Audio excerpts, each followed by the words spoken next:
The laughter, the clinking of glasses, and the cheerful hum of chatter filled the room. Pink and gold balloons hovered above our heads, the cake was almost too pretty to cut, and for the first time in months, I felt truly celebrated.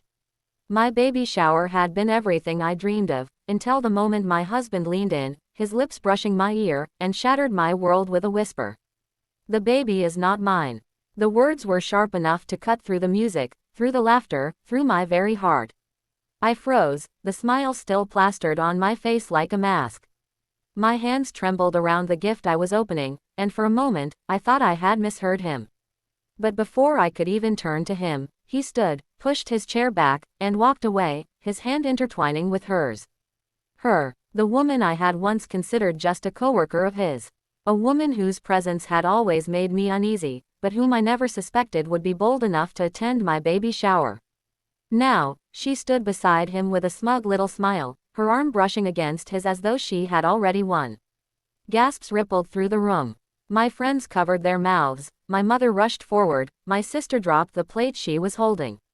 The party, the celebration of new life, crumbled in an instant into whispers, shame, and humiliation. I couldn't breathe. My mother placed her hands on my shoulders, steadying me, but I shrugged her off gently. I had to stand. I had to face this storm before it drowned me.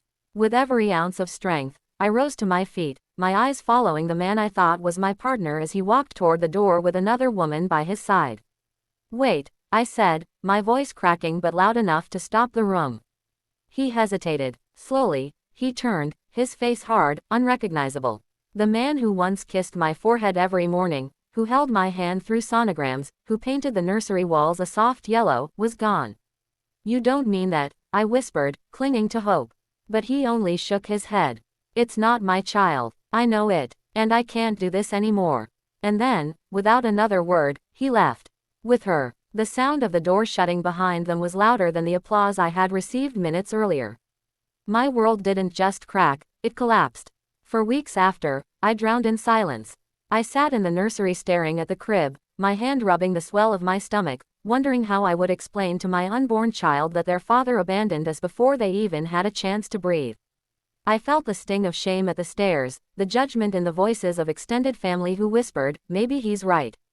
Maybe it isn't his." But deep down, I knew the truth. I knew every beat of my heart during this pregnancy, every doctor's visit, every test. This child was his. He just didn't want to face his own sins. Because the truth finally came to light. It started small. Rumors trickling through town that my husband's coworker was pregnant too. And then it grew louder, undeniable. He wasn't doubting me because he had proof of betrayal, he was doubting me because he was guilty of his own. His affair had been going on for months, and walking out of my baby shower was not an act of certainty, it was an act of cowardice. When I confronted him weeks later, he didn't deny it. His lover was indeed pregnant. But instead of apologizing, he turned his blame back on me. "I never wanted this," he said coldly. "You trapped me." Trapped him. I looked at the man I had sacrificed so much for. Late nights cooking after long workdays, endless patience with his mother's constant criticisms, hope that love could withstand hardship. And in that moment, I felt something shift inside me. The tears that had once blurred my vision dried.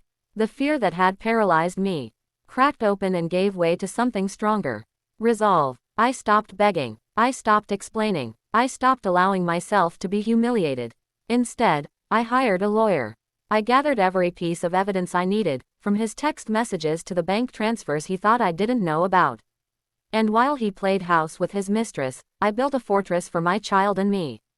The divorce was ugly. His family turned on me, accusing me of destroying him, of poisoning his reputation.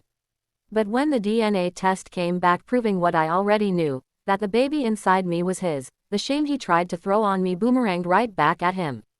Still, I didn't celebrate his downfall. I didn't gloat when his mistress left him months later, realizing he was not the knight in shining armor she imagined but a man who ran from responsibility. I didn't cheer when he begged to be part of our child's life again, crocodile tears staining his face. Instead, I focused on my baby.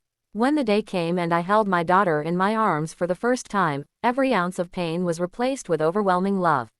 She was perfect. She was mine. And she was enough. That baby shower had been meant to mark the beginning of a new chapter in my life.